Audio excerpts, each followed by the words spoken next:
dekat mana-mana klinik, even Mana-mana GP boleh, klinik, tak perlu pergi yes. hospital Tak ke perlu apa, dulu. Okay, Tak that's good to perlulah. know actually. Betul, Because betul. maybe, sebab I memang pernah ada my old work colleague lah, dia ada benda-benda tu, tapi I rasa at that point of time kita orang ni semua tak tahu nak cakap kat dia yang you can go clinic what not, so dia macam reda je dengan benda tu. Oh, dia pula tak ada inisiatif Dia untuk pun tak ada inisiatif nak ambil Untuk, tahu, so dia macam lebih kepada menerima, tapi sebenarnya ada rawatan kan. And dia Betul. tak pernah pergi buat trading ke apa benda. Dia buatlah trading, tapi Buatlah. benda tu naik balik lah. Oh, cepat. Banyak ada jangkut juga few helai. Dia kena check tu.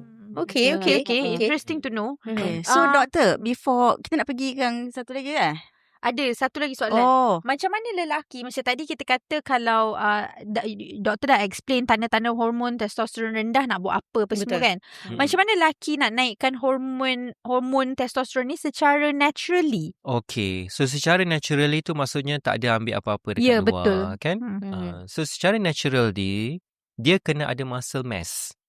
So dia kena pergi muscle strengthening exercise. Gym lah, angkat berat. Lagi banyak dia buat muscle exercise, weightlifting kan, lagi bulky muscle kan, lagi dia train muscle, lagi dia produce testosterone. Tapi kalau perempuan pergi weightlifting akan dapat testosteron. Tak juga.